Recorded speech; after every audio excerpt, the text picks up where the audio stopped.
Last week's Parsha spoke about the beginning of Yaakov's journey away from his family, away from his brother who wanted to kill him. As we enter the storyline of this week's Parsha, we see how that journey is coming to an end. Yaakov confronts Esav, he's okay, everything's good, he has children, he has a family, and as the Torah says, he returns back to the city of Shechem, he comes back to Eretz Yisrael. Vayava Yaakov Shalem Ir Shechem. Yaakov came complete to the city of Shechem. Rashi explains that the reason why the Torah adds the word complete is because he was Shalem Begufay, Shalem B'mamaynai, and Shalem B'teirasai.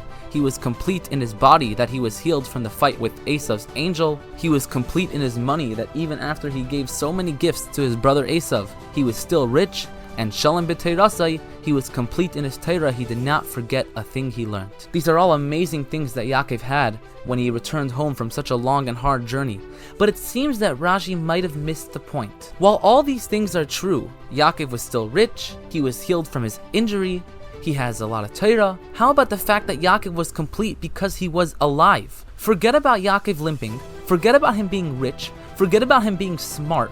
The fact that he survived his brother who came with 400 men, and many explanations and many commentators explain how it was really more than 400 men. He survived way too many years in Lavan's house working for his two wives. Seemingly the most simple pshat, the most simple explanation to read the pasuk that Yaakov came complete is that he literally came in one piece. He survived Esav, he survived Lavan, and now he's back with a family and with children. Everything Rashi's telling us is true. He was rich, he wasn't limping anymore, he was smart, he knew Torah, but that's not the main point. The main point is that he survived. So what's Rashi telling us over here? Explains the Rebbe that it was no chiddush, it was no unique circumstance that Yaakov Avinu survived. You know why? Because Hashem promised he would survive, and therefore there is no novelty in saying that he came in one piece. Because Yaakov Avinu had emunah in Hashem, Yaakov Avinu trusted that Hashem said he will succeed, and guess what? He succeeded. The chiddush is that even the things that weren't explicitly stated in Hashem's promise to protect Yaakov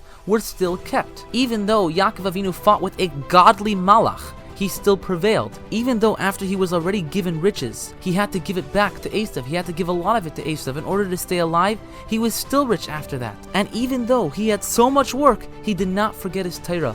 These are things that weren't necessarily explicitly covered in Hashem's promise of protection, but were nevertheless ensured that Yaakov Avinu would have. And therefore Rashi tells us specifically these things, specifically these three things that are not necessarily simply covered by Hashem's promise for protection. Because the fact that he was alive was self-understood. And the lesson for us is very clear.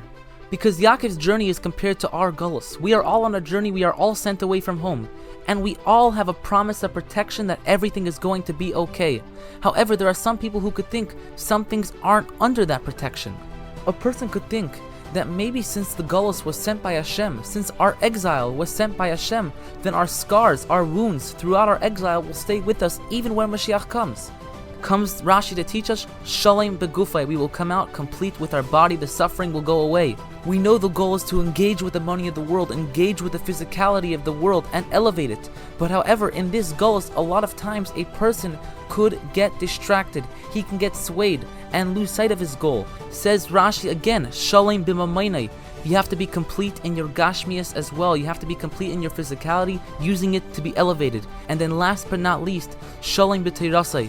No matter where we are, no matter where we go, no matter where we find ourselves in, we cannot forget the Torah that we need to learn. The Torah must remain the cornerstone for our life. It must remain the foundation. And when we have these three aspects, that our bodies will be healthy, our souls will be healthy, the world that we affect will be healthy, then we will completely be able to understand Hashem's promise to us that we will go out of this gullus, not just in one piece, but a whole new Metzias, a better Metzias, a better existence, and a better people than we were before.